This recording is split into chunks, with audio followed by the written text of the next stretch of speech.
Yang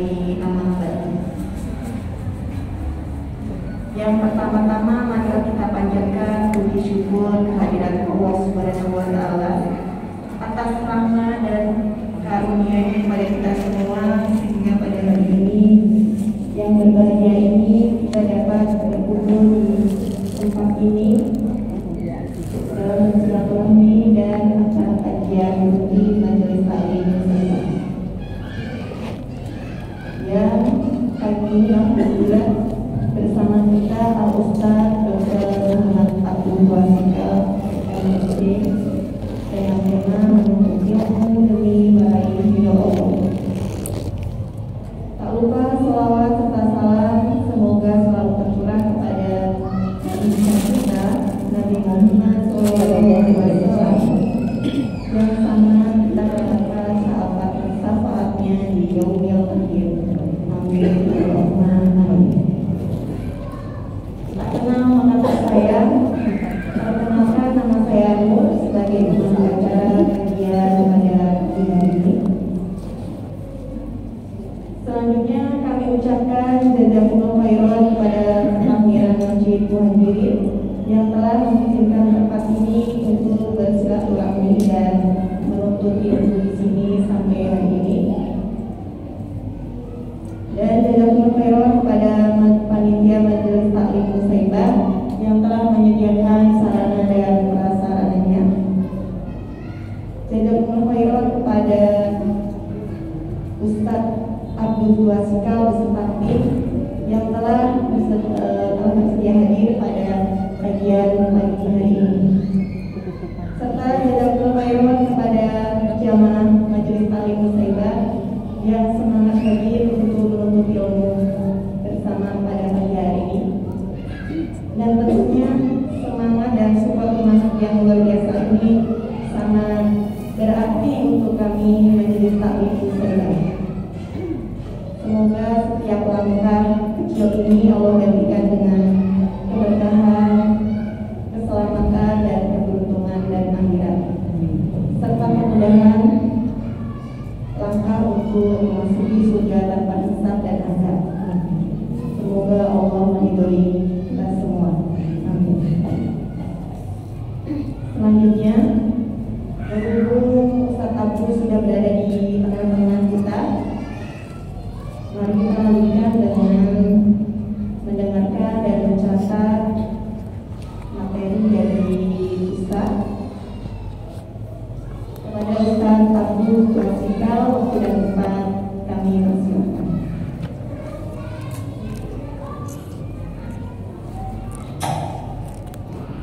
Bismillahirrahmanirrahim. Assalamualaikum warahmatullahi wabarakatuh. Waalaikumsalam. Innal hamdalillah nahmaduhu wa nasta'inuhu wa nastaghfiruh wa na'udzu billahi min shururi anfusina wa min sayyiati a'malina. May yahdihillahu fala mudilla lahu wa may yudlil fala hadiya lahu. Wa asyhadu an la ilaha illallah wahdahu la syarika lahu wa asyhadu anna Muhammadan abduhu wa rasuluh. Allahumma shalli ala nabiyyina Muhammad wa ala alihi wa man tabi'ahum bi ihsan ila yaumil din. Allahumma inna nas'aluka ilman nafi'a wa rizqan thayyiban wa amalan mutaqabbala. Pada kesempatan pagi hari ini kita akan masuki waktu pagi. Mudah-mudahan Allah Subhanahu wa taala berikan kita keselamatan di dunia dan di akhirat.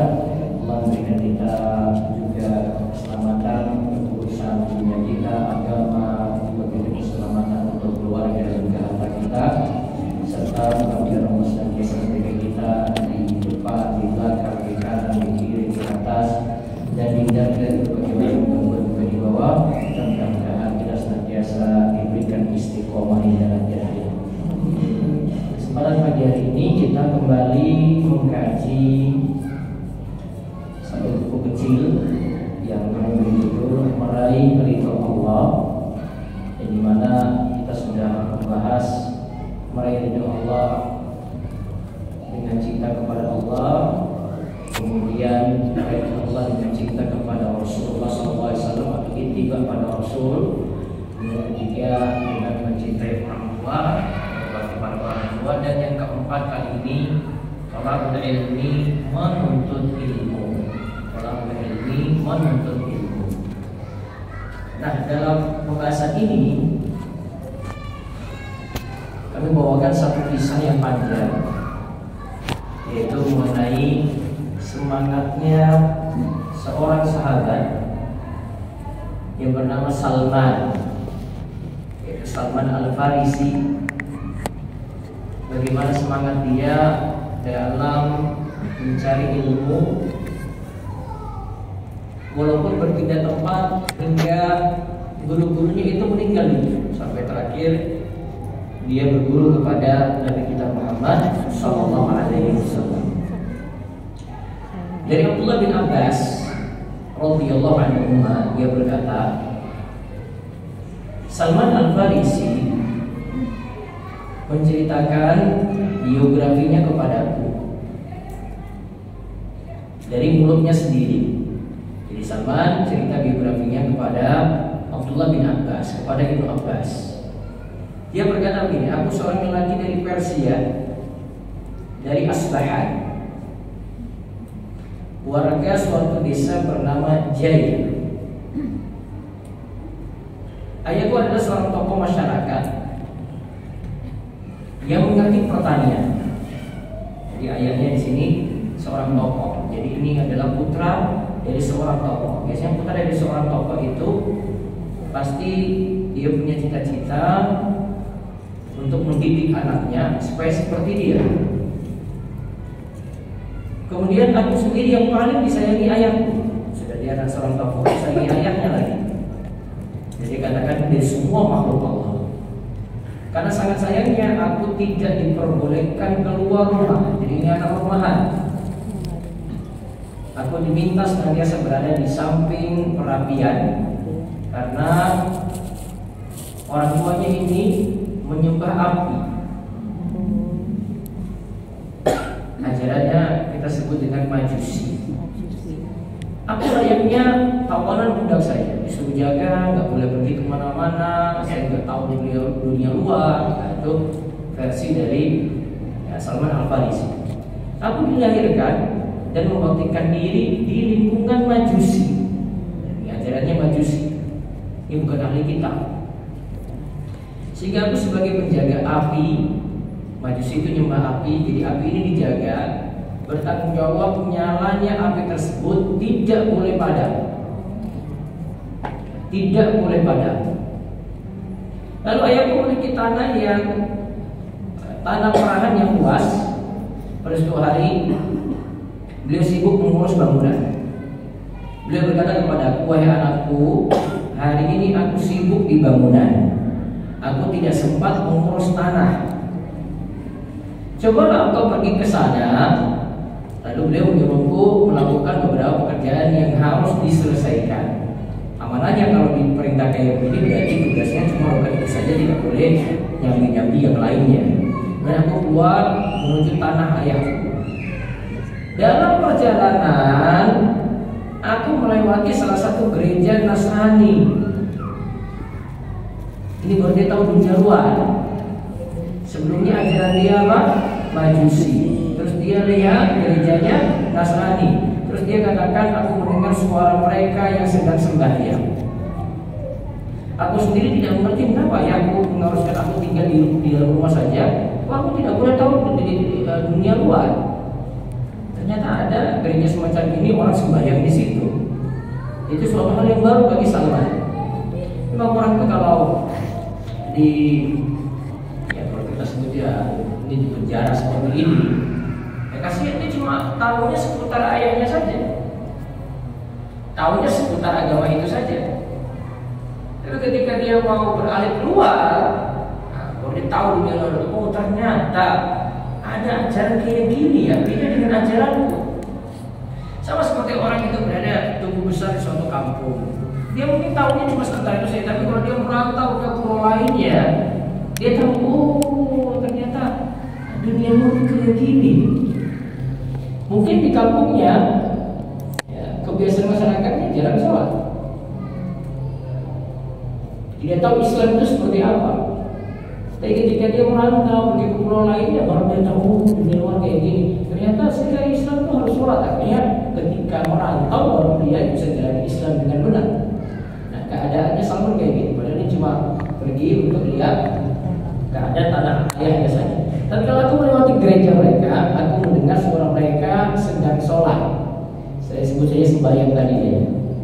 Karena bentuknya nanti kalau sholat ibaratnya itu seperti kita ada ruku, ada sujud gitu ya. Maka aku masuk ke dalam gereja itu untuk mengetahui apa yang sedang mereka lakukan. Jadi dia masuk, melihat orang sembahyang kayak begini. Begitu aku melihat mereka, aku kagum dengan sembahyang mereka dan aku ingin mengetahui peribadatan mereka. Aku berkata dalam hati, demi Allah, ini lebih baik dari agama yang kita anut selama ini. Agama apa? Agama apa tadi? Majusi. Jadi agamanya dia tadi diakui, ternyata Nasrani ini lebih baik daripada Majusi yang saya anut. Tadi saya sudah bilang tadi, ketika orang tahu dunia luar, dia bisa jadi nilai ini lebih baik daripada sebelumnya. Tapi kalau masih di situ saja, nggak tahu dunia luar, maka keadaannya kayak Sulaiman tadi. Demi Allah, aku tidak beranjak dari mereka sampai matahari terbenam. Kalau bapaknya suruh kamu coba cek tanah tadi, saya tidak bisa mengurus tanah. Sekarang tugas kamu. Tapi di sini dia melanggar karena dia jaga sampai dia keluar sampai matahari terbenam. Aku tidak jadi pergi ke tanah milik ayahku. Dia melanggar amanat di sini. Aku bertanya kepada mereka, dari mana asal usul agama ini? Mereka menjawab, dari Syam.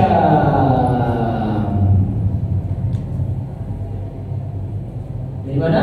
Syam. Sudah pernah dengar Syam di mana? Di Minggu? Syria. Sebenarnya tidak hanya Syria di sini. Ada 4. Palestina. Syria, Lebanon, Palestina, Yordania, Palestina, ada sebagian Turki bagian selatan. Kalian ada negara saat ini ya, sudah dalam bentuk negara Indonesia sendiri ya. Ada Syria, ada Lebanon, ada Yordania, ada Palestina, terus satu lagi ada Turki yang bagian selatan. Itu Syam. Syam di utaranya Jazirah Arab. Kalau Yaman di selatannya. Nah, terus ditanya tadi asal agama ini dari mana? Dari Syria. Nah, kenapa dia tanya tempat? Saya kalau ada kesempatan, itu maksudnya Salman, saya ingin menuju ke sana. Ingin belajar masuk ke Syam. Berlaku pula ke rumah ayahku, padahal ayahku telah mengutus seseorang untuk mencariku, sementara aku tidak mengerjakan tugas dari ayahku sama sekali. Karena kasihkan tadi dia dapati ajaran yang berbeda dengan ajaran dia Majusi, dia lihat dia kagum sekali. Maka ketika aku telah bertemu ayahku, dia bertanya, anakku, kemana saja kamu pergi? Bukankah aku telah berpesan kepadamu untuk mengerjakan apa yang kuperintahkan itu? Aku menjawab, ayah, aku lihat pada suatu kaum yang sedang sembahyang di dalam gereja. Ketika aku melihat ajaran agama mereka, aku kagum. Demi Allah, aku tidak berani dari tempat itu sampai matahari terbenam. Dia kagum pada ajaran Nasrani. Ayahku menjawab, bahwa anakku tidak ada kebaikan sedikit pun dalam agama itu. Nah, untuk mengkonter ini, ayahnya harus bilang bahwasanya Majusi itu lebih baik. Makanya dia berani katakan, ayahnya bilang tidak ada kebaikan sedikit pun dalam agama Nasrani tadi. Bicara orang itu dukung agama itu kayak gitu, pasti akan bela agama dia, jelekan yang lain. Agamamu dan agama ayahmu ini lebih bagus dari agama itu. Nah, ini pasti ini. Jadi prinsip yang kita harus pahami, ya, ini yang orang Islam itu pegang, agama Islam harus lebih bagus. Dia nggak bisa bela-bela agama lain. Aneh itu kalau orang yang prinsip kayak gitu. Nah, Islam itu benar, ini juga benar. Dari dulu tuh orang yang punya prinsip beragama itu kayak gini. Orang yang prinsip agama itu kayak begini. Jadi nggak mungkin dia bela-bela yang lainnya gitu. Sudah ini Nasrani ini bagus, Yahudi ini bagus. Ini gimana? Mau beragama kok kayak begitu? Prinsipnya kayak ayahnya ini. Pasti bila agama dia.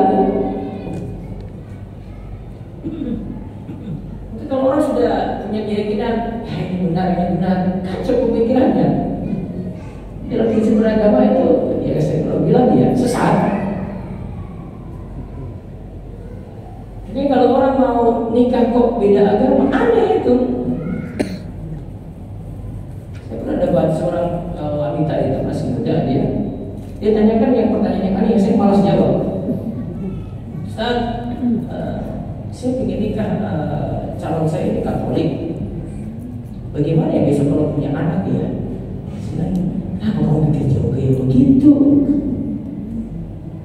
Terus saya doakan kamu gak jadi nikah dengan dia. Saya sudah belajar nanti di gereja, nanti nikahnya bagaimana, nanti dengan Pak Kiai nanti nikah gimana. Kacau pikiran tuh. Terus menurut Pak Ustadz, kalau besok saya punya anak, nanti bagaimana anaknya? Tinggal mau jawab rasanya.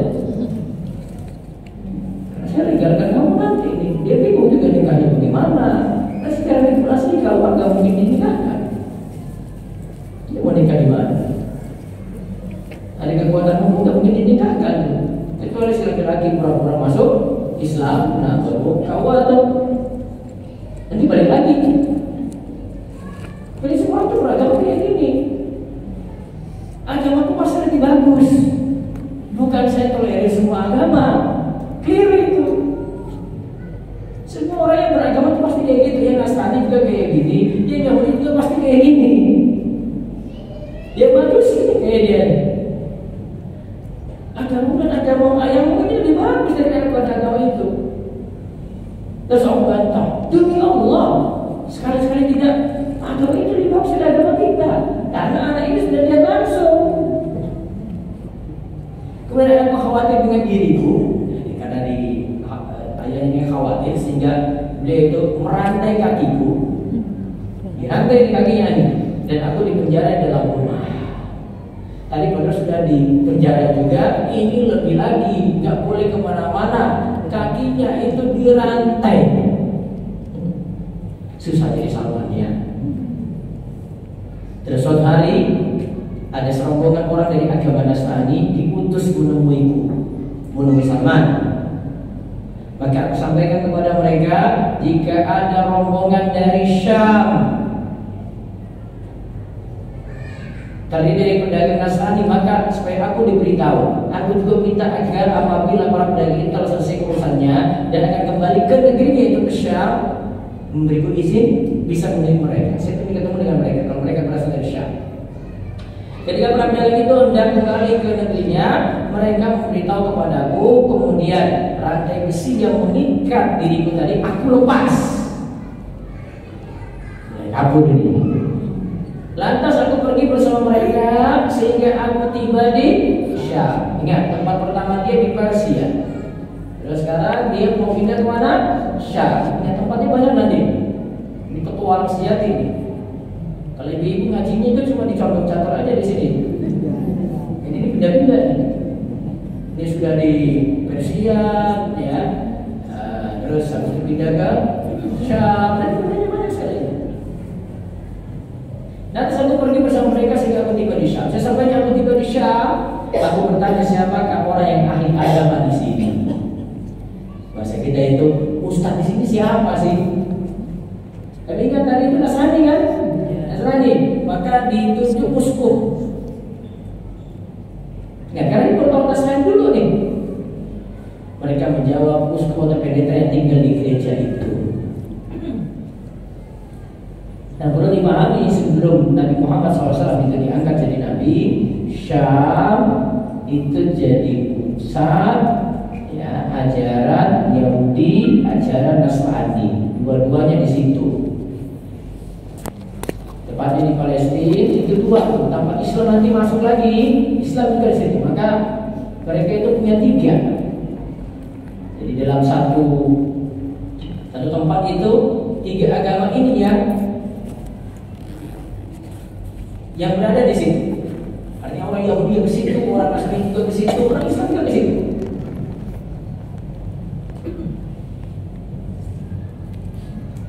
Sejarah-sejarah penting itu ada di situ semuanya. Sejarah-sejarah penting Yahudi ada di situ, sejarah penting Nasrani ada di situ, sejarah penting Islam ada di situ. Bahkan ada satu tempat peribadatan dibagi jadi dua. Ada Islam di situ, ada Yahudi di situ. Di suatu ceritanya, tiba-tiba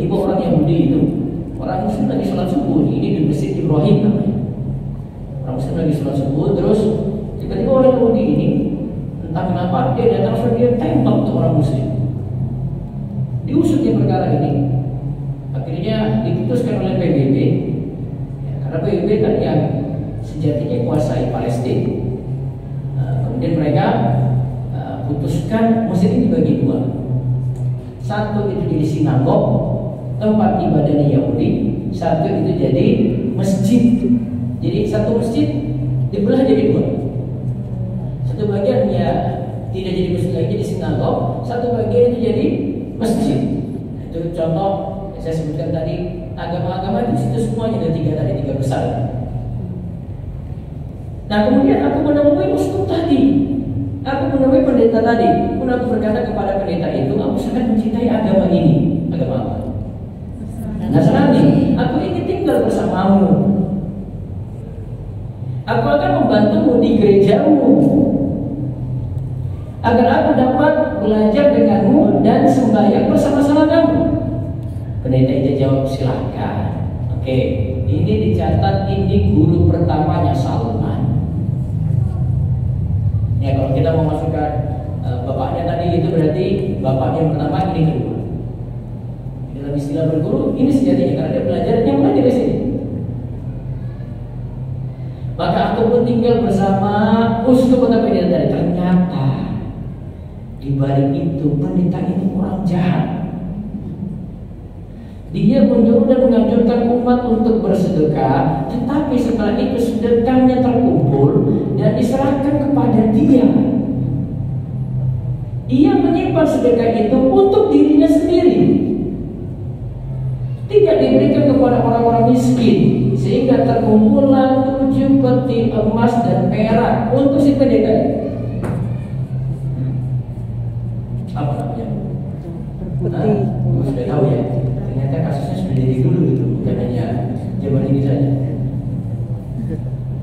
Jadi ini si pendeta ini, yang sama tuh tahu, karena dia jadi murid, dia tahu kelakuannya ini. Setelah itu, awalnya kan dia berguru, saya benci banget sama pendeta ini. Kemudian dia meninggal, pendeta ini meninggal. Orang-orang Nasrani itu berkumpul untuk mengebumikan dia. Ketika itu aku sampaikan kepada halayak ramai, karena Salman yang tahu. Jadi orang itu kan nilai, orang lain kan lahiriah. Tapi bisa jadi ada yang tahu seluk-beluknya. Seluk-beluknya ini Salman yang tahu karena dekat. Kita tuh cuma bisa nilai orang lain itu dari lahiriah juga, Bu. Tapi karakter orang, itu orang-orang dekat yang tahu. Nah ini Salman yang tahu. Salman sampaikan pada halayak, sebenarnya pendeta ini seorang yang berperangai buruk. Dia menyuruh, menganjurkan kalian untuk bersedekah. Namun sedekah itu telah terkumpul, dia menyimpannya untuk dirinya sendiri, tidak memberikannya kepada orang-orang miskin, barang sedikit pun. Kalau dalam ajaran Islam, aturannya itu jelas. Zakat terkumpul, zakat itu harus tersalurkan untuk di antara 8 golongan. Ya, tapi kalau ini diambil untuk dirinya sendiri. Mereka pun pertanyakan apa yang aku sampaikan, apa buktinya bahwa kamu mengatakan hal itu? Aku jawab, dan aku tunjukkan kepada kalian simpanannya tadi yang emas dan perak tadi. Mereka berkata, baik, tunjukkan simpanan tersebut kepada kami. Lalu aku memperlihatkan tempat penyimpanan sedekah itu. Kemudian mereka mengeluarkan sebanyak 7 peti yang berisi emas dan perak. Setelah mereka menyaksikan betapa banyak simpanan pendeta itu, mereka berkata, demi Allah, selamanya kami tidak akan menguburnya. Kemudian mereka menyalip pendeta itu pada tiang dan melempar jasadnya dengan batu. Kemudian mereka mengangkat orang lain sebagai penggantinya. Aku tidak pernah melihat seorang yang tidak mengerjakan sembahyang 5 waktu. Tapi ingat, bukan ajarannya Nabi Muhammad, di sini masih Nasrani ya. Yang lebih bagus dari dia. Nah, ini penggantinya ini sangat zuhud, sangat mencintai akhirat, selalu beribadah siang malam. Maka aku pun sangat mencintainya dengan cinta yang tidak pernah aku berikan kepada selainnya. Aku tinggal bersamanya beberapa waktu. Berarti ini guru yang kedua. Guru kedua apa berarti? Nasrani. Tapi lebih bagus daripada guru yang pertama. Di tempat yang sama di Syam. Kemudian ketika kematiannya menjelang, ternyata guru pertama meninggal tadi, guru kedua meninggal lagi. Aku berkata kepadanya, wahai fulan, selama ini aku hidup bersamamu, aku sangat mencintaimu, belum pernah ada seorang pun yang aku cintai seperti cintaku kepadamu. Padahal sebagaimana kamu lihat telah menghampirimu saat berlakunya takdir Allah, kepada siapakah aku ini engkau wasiatkan, apa yang engkau perintahkan kepadaku? Dia tanya, Salman tanya, setelah kamu ini saya berguru pada siapa lagi? Jadi dia minta saran pada gurunya, setelah ini dia belajar pada siapa lagi? Orang itu berkata, wahai anakku demi Allah, sekarang ini aku sudah tidak tahu lagi siapa yang mempunyai keyakinan seperti aku. Berarti ini masih ajaran Nasrani murni. Karena ibadah diperhatikan ya, dan yang lainnya diperhatikan. Terus orang-orang yang aku kenal telah mati, dan masyarakat pun mengganti ajaran yang benar dan meninggalkannya sebagiannya, kecuali seorang yang tinggal di Mosul, kota di Irak, yakni fulan. Dia memegang keyakinan seperti aku ini, temuilah dia di sana. Jadi dia disuruh kemana? Mosul. Bu, Mosul itu kalau ibu cari di YouTube atau di internet, sekarang sudah hancur kota Mosul gara-gara ISIS. Tuh. Tempatnya namanya Mosul. Nah, dia berguru ke sana. Lalu tatkala dia telah wafat, aku berangkat untuk menemui seseorang di Mosul. Ini berarti jadi tempat kedua. Yang pertama di Syam, yang kedua di mana? Mosul. Di Syam ada berapa guru? Dua nih. Yang di Mosul ini yang dia tuju. Aku berkata, wahai fulan, sesungguhnya si fulan telah wasiatkan kepadaku menjelang kematiannya agar aku menemuimu. Dia memberitahuku bahwa engkau memiliki keyakinan sebagaimana dia.